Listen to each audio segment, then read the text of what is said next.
Halo Sobat BKN, pada kesempatan kali ini kita akan membahas mengenai persyaratan dan verifikasi dokumen tagihan pengadaan jasa konsultasi badan usaha di Badan Kepegawaian Negara. Penting tidak sih? Yuk kita lihat pendapat mereka. Itu penting ya, soalnya kita tuh banyak yang nggak tahu tentang informasi kayak begitu. Jadi kita perlu media informasi itu.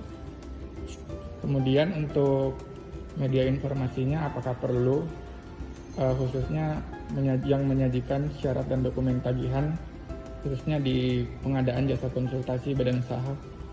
Iya itu juga perlu karena emang sulit ya sekarang mencari informasi. Jadi dengan media informasi itu akan sangat memudahkan kita untuk tahu alur dan informasi yang diperlukan. Menurut saya perlu sih, kan saya penyusun rencana kegiatan anggaran dan juga saya merangkap jabatan staf pengelola keuangan. Jadi untuk syarat-syarat pertanggungjawaban itu memang dibutuhkan bagi kami sebagai staf PPK untuk lebih tahu lagi apa aja syaratnya. Terus menurut kakak perlu tidak adanya media informasi yang menyediakan informasi mengenai syarat dokumen tagihan khususnya di pengadaan jasa konsultasi badan usaha? Menurut saya perlu juga untuk media informasi itu karena kan syarat-syaratnya tuh kadang bisa berubah-ubah juga gitu kan. Jadi media informasi itu bisa membantu kita sebagai staf pengelola walaupun di unit kita nggak ada jasa konsultasi misalnya, tapi kita tetap harus tahu kan syaratnya apa aja, dan media informasi itu juga bisa mengedukasi pegawai lain yang bukan merangkap jabatan staf PPK untuk tahu juga, oh ternyata kalau misalnya unitnya mengadakan jasa konsultasi, pertanggungjawaban keuangannya seperti ini. Jadi biar lebih clear aja sih. Tanpa berlama-lama lagi, yuk mari kita mulai. Jasa konsultasi adalah jasa layanan profesional yang membutuhkan keahlian tertentu di berbagai bidang keilmuan yang mengutamakan adanya olah pikir. Pengadaan jasa konsultasi badan usaha biasanya menggunakan akun 522131 belanja konsultan atau 522191 belanja jasa lainnya. Pengelompokan tagihan pengadaan jasa konsultasi badan usaha terdiri dari 6. Jasa konsultasi badan usaha dengan pagu sampai dengan 100 juta terdiri dari 3 kelompok, yaitu pembayaran tanpa menggunakan termin, pembayaran untuk termin pertama, dan pembayaran untuk termin kedua atau seterusnya. Jasa konsultasi badan usaha dengan pagu lebih dari 100 juta juga terdiri dari 3 kelompok, yaitu pembayaran tanpa menggunakan termin, pembayaran untuk termin pertama, dan pembayaran untuk termin kedua atau seterusnya. Mari kita lihat syarat dokumen tagihan masing-masing pengelompokan tersebut. Berikut adalah persyaratan dokumen tagihan pengadaan jasa konsultasi badan usaha dengan pagu sampai dengan 100 juta yang pembayarannya tanpa menggunakan termin.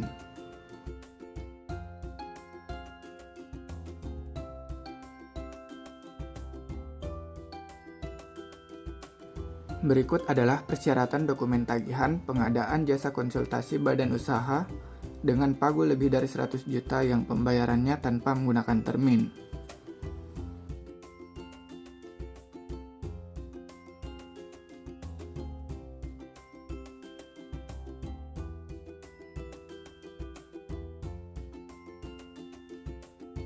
Berikut adalah persyaratan dokumen tagihan pengadaan jasa konsultasi badan usaha dengan pagu sampai dengan 100 juta untuk pembayaran termin pertama.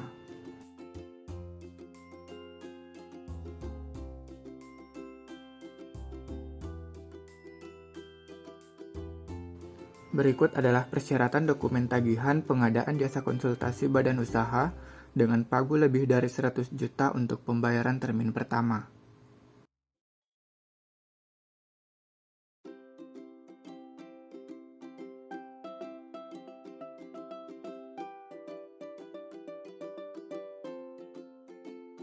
Berikut adalah persyaratan dokumen tagihan pengadaan jasa konsultasi badan usaha dengan pagu sampai dengan 100 juta untuk pembayaran termin kedua atau seterusnya.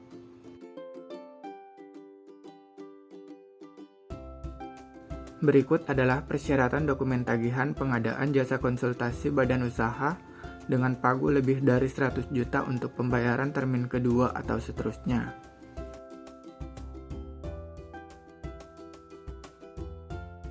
Selanjutnya, mari kita lihat salah satu contoh verifikasi dokumen tagihan jasa konsultasi badan usaha dari salah satu unit kerja BKN Pusat. Dokumen tagihan tersebut termasuk pengadaan jasa konsultasi badan usaha dengan pagu sampai dengan 100 juta untuk pembayaran termin pertama. Tagihan ini menggunakan metode pembayaran PTUP atau pertanggungjawaban tambahan uang persediaan. Pada dokumen pertama yaitu surat perintah pembayaran, hal yang perlu diperhatikan yaitu akun, nominal pengeluaran, nominal potongan, nama supplier, bank, rekening, nama pemilik, uraian, dan tentunya kelengkapan tanda tangan dan stempel. Kartu pengawasan kontrak. Dokumen ini dikhususkan untuk cara pembayaran menggunakan LS, sehingga untuk dokumen kali ini tidak terdapat kartu pengawasan kontrak. Pada nota dinas pejabat pembuat komitmen, hal yang perlu diperhatikan yaitu isi dari nota dinas tersebut, seperti perihal, tanggal, akun, nominal, dan tentunya kelengkapan tanda tangan dan stempel. Pada dokumen rencana umum pengadaan, hal yang perlu diperhatikan yaitu nama paket, akun, total pagu, dan jadwal pelaksanaan. Pada dokumen kerangka acuan kerja atau KAK, hal yang perlu diperhatikan yaitu judul, kegiatan, waktu pelaksanaan, dan biaya. Catatan untuk kerangka acuan kerja yaitu tanggal KAK tidak boleh melewati tanggal yang ada pada nota dinas. Harga perkiraan sendiri atau HPS atau dapat menggunakan dokumen rencana anggaran biaya. Hal yang perlu diperhatikan yaitu kesesuaian judul, kalkulasi dan total dengan dokumen rencana umum pengadaan, rincian biaya, dan tentunya kelengkapan tanda tangan dan stempel. Dan hal yang menjadi perhatian yaitu tanggal HPS tidak boleh melewati tanggal nota dinas. Dokumen riwayat HPS, hal yang perlu diperhatikan yaitu kesesuaian unit kerja PPK, nama pekerjaan, nilai HPS, dan akun dengan dokumen rencana umum pengadaan, serta kelengkapan tanda tangan dan stempel. Dokumen analisa HPS, hal yang perlu diperhatikan yaitu kesesuaian judul, kalkulasi, dan total, serta kelengkapan tanda tangan dan stempel. Metode perhitungan analisa HPS dapat menggunakan berbagai pendekatan. Salah satunya yang digunakan pada dokumen ini yaitu pendekatan dari pedoman Inkindo. Dokumen pemilihan. Dokumen pemilihan dibuat sesuai dengan peraturan LKPP nomor 12 tahun 2021. Hal yang perlu diperhatikan yaitu kesesuaian nama pengadaan dengan dokumen rencana umum pengadaan, bagian lingkup pekerjaan, dan sumber dana. Dokumen berita acara evaluasi penawaran, kode paket, nama paket, nilai HPS, dan metode pemilihan perlu disesuaikan dengan dokumen rencana umum pengadaan. Hal lain yang perlu diperhatikan yaitu nama penyedia, nilai penawaran, dan hasil evaluasi. Dokumen berita acara pembuktian dan negosiasi, serta lampiran.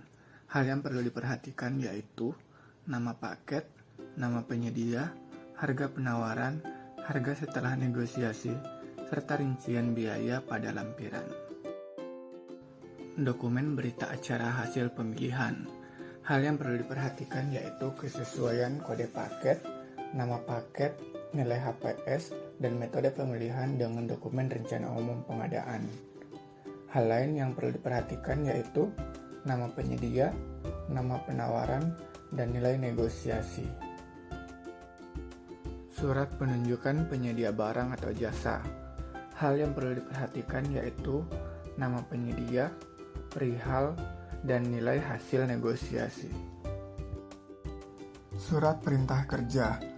Hal yang perlu diperhatikan yaitu nama penyedia, nama paket, akun, nilai kontrak, dan waktu pelaksanaan, serta pada bagian pembayaran yang akan menjadi acuan pembayaran untuk pencairan dana. Surat perintah mulai kerja. Hal yang perlu diperhatikan yaitu nama penyedia, nama paket, syarat-syarat pekerjaan, waktu pelaksanaan, dan ketentuan denda. Laporan pekerjaan. Laporan pekerjaan adalah laporan konsultan mengenai pekerjaan yang telah dilaksanakan. Laporan ini perlu melampirkan bukti pendukung, seperti daftar hadir konsultan, dokumentasi kegiatan, bukti pengeluaran langsung non-personil, dan bukti pendukung lainnya. Berita acara hasil pemeriksaan. Hal yang perlu diperhatikan yaitu kesesuaian nama hari dengan tanggal, nama paket, nomor SPK, dan rincian daftar pekerjaan yang sesuai dengan lampiran SPK. Berita acara serah terima. Hal yang perlu diperhatikan yaitu kesesuaian nama hari dengan tanggal, pihak pertama, pihak kedua, dan nomor SPK. Serta hal lain yang perlu diperhatikan yaitu tanggal dokumen tidak boleh mendahului tanggal berita acara hasil pemeriksaan. Kwitansi beserta rinciannya. Hal yang perlu diperhatikan yaitu uraian dari isi kwitansi, jumlah nominal dan terbilang, dan rincian pekerjaan pada lampiran sesuai dengan lampiran rencana umum pengadaan, serta tanggal dokumen tidak boleh mendahului tanggal berita acara serah terima. Faktur pajak PPN dan bukti penerimaan negara PPN. Pada faktur pajak, yang perlu diperhatikan yaitu nama penyedia atau PKP, pembeli barang atau jasa kena pajak, dan total PPN. Bukti penerimaan negara PPN. Hal yang perlu diperhatikan, data wajib pajak, akun, dan jumlah setoran. Verifikator akan melakukan perhitungan ulang besaran PPN yang dikenakan. Pastikan tarif yang digunakan adalah tarif PPN yang terbaru. Bukti penerimaan negara PPh 23 atau pajak atas jasa kena pajak. Hal yang perlu diperhatikan yaitu data wajib pajak, akun, dan jumlah setoran.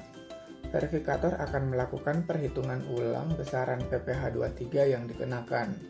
Jadi, pastikan tarif yang digunakan adalah tarif PPh 23 yang terbaru. Dokumen konsultan. Dokumen konsultan yang dibutuhkan antara lain KTP, NPWP, ijazah, CV, sertifikat keahlian, dan formulir SPT. Dokumen perusahaan. Dokumen perusahaan yang dibutuhkan antara lain surat izin usaha perusahaan atau nomor induk berusaha, NPWP, dan rekening koran.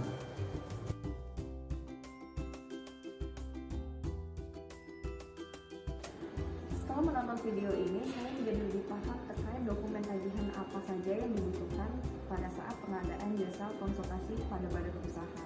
Selain menambah wawasan saya, video ini tentunya juga informatif dan sangat berguna bagi saya ke depannya, yang mana saya ini sebagai pengelola keuangan di kantor regional nantinya. Menurut saya videonya sangat informatif dan saya menjadi lebih tahu terkait dokumen tagihan apa saja yang dibutuhkan dalam pengadaan jasa konsultasi di badan usaha. Dan tentunya video ini akan sangat membantu pekerjaan saya nantinya sebagai pengelola keuangan.